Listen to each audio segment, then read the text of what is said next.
Yo, what is up, ladies and gentlemen, and welcome back to the channel. On today's episode, we are breaking down a match from arguably one of the best rooster races to ever do it, Rikako Yuasa, four-time world champion. And the reason I wanted to bring this match to the channel, and just her to the channel in general, is because I learned pretty much all of my lasso guard game from watching her compete. She's a 2015 world champion, 2016 world champion, 2017 world champion, 2018 world champion, and probably has one of the best lasso guards I have ever seen. So we are going to bring that to the channel today. So with all that out of the way, let's get into this breakdown. So the match starts off simply enough. You see Rikako Yuasa on the right and her opponent on the left. I'm sorry that I don't remember her opponent's name, but Yuasa is going to pull into a closed guard position here. And now that they're in the closed guard, they have the double guard pull, so they're actually going to start the timer, the 30-second timer for passivity if nothing happens here. But Yuasa is going to start manipulating the hand position here and bring her opponent down into the closed guard, looking for grips around the opponent's back, keeping her head and posture down. And this is exactly how you want to play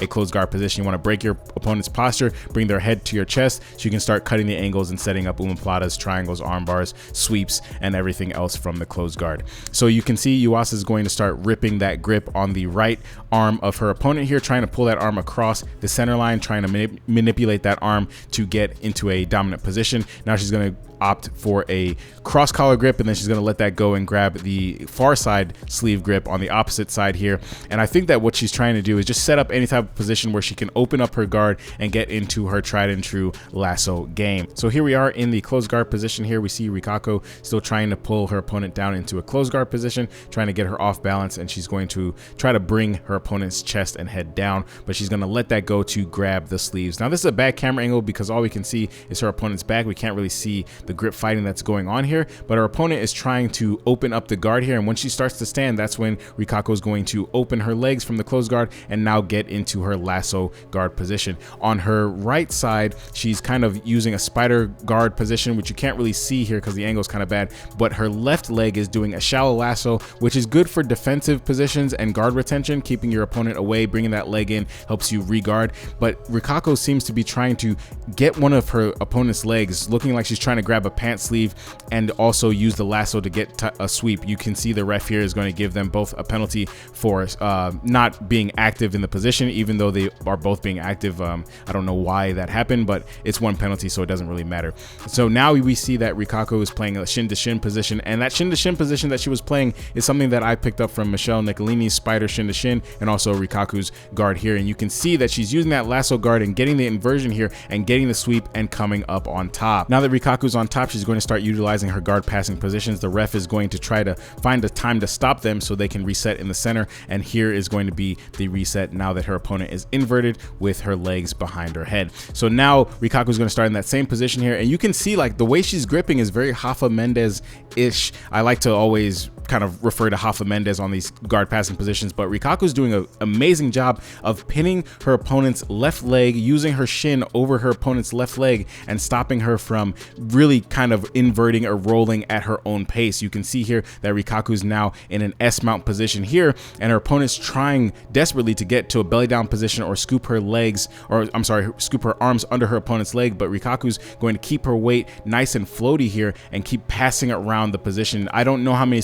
points she's scoring here, but she's definitely scoring the 2 for the knee on belly, the guard passing, and she's very much moving like an AOJ Black Belt moves here, just kind of cycling through guard passing positions, keeping her opponent off balance and out of position here, and switching her knees to kind of pin her opponent's legs and stop her from spinning in a way that's going to get her out of the position. You can see here that she's using the back step, using the long step, using knee on belly, reverse knee on belly, stepping over the guard, just really putting a lot of pressure on her opponent here, sliding over to mount, really just keeping the pressure on, floating above her opponent so she can't really get out of this position. Now Rikako is going to settle into the mount position here, and with her right hand she's going to get a cross collar choke and kind of solidify this position. With her left hand, now that they're out of view, I'm going to assume that her right hand is going into the collar for the cross collar, and her left hand is going to the opposite side to finish that cross collar choke here. Her opponent keeps trying to buck up, but Rikako keeps driving her weight down, and with her left leg here, you're going to see that anytime her opponent tries to buck up, she's going to angle her leg out, push her toes into the mat to drive pressure down into her opponent, just tiring her out in this mount position here before she goes for the finish. So you can see now that she's going to take her left leg and try to bring it up towards the head. Her right knee is basically being dynamic. It's the knee on the ground, and then it's also coming up into a technical mount position here. As her opponent keeps trying to buck, Rikaku's going to adjust her position accordingly. So here she starts to get into the technical mount, tries to scoop the leg, realizes that she's not going to get the leg, and goes right back into mount position, just putting a lot of pressure on her opponent. And every time her opponent bucks up and doesn't get out of this position, it's her weight and Rikaku's weight coming down back on her. So now Rikaku just goes into the side control position, I'm sorry, the knee on belly position, to get a cross collar choke, and loses the position entirely here and ends up getting 2 points scored on her. But again, she ends up right back into a cross collar inversion position here. Looks like she's trying to go for a berimbolo, and her opponent tries to solidify and get Rikako out of position, but her guard retention is just out of this world. You can see she's going for the inversion here, and now she's going to get her berimbolo set up, start grabbing that left leg, and start inching towards the back here. You can see her opponent's trying to keep her back towards the mat, but Rikaku is going to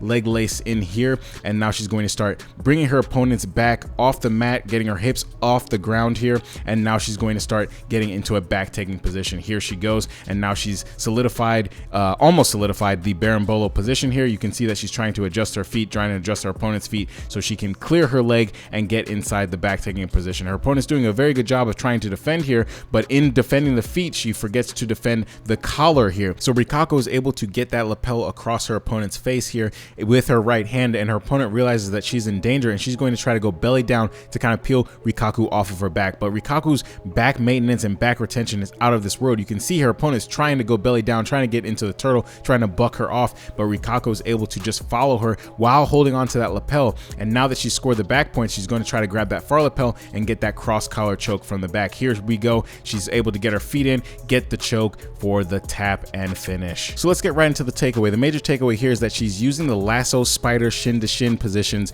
as an offensive and defensive guard. So you can see here that she's able to get this spider guard inversion here, using her head as a post to come into her opponent here, keeping control of both sleeves so her opponent can't get up, and now she's able to use that to score her 2 points for the sweep. So ladies and gentlemen, that is the end of the video. Thank you guys for watching, and thank you guys for supporting the channel. It truly means more than you know. I'm going to be bringing more Rikako to the channel, because if you've noticed how she plays on top and how she plays on bottom, and if you've ever rolled with me, you know that there's some similarities there, and that's because I spent a lot of time watching how she plays on top, how she plays on bottom, how she uses her guard and guard passing in conjunction, and I try to adopt that into my game along with Michelle Nicolini, who I will be bringing to the channel as well. So stay tuned for all of those people that have influenced my game and how I break down their matches. So with all that out of the way, I'll catch you guys on the next one. Peace.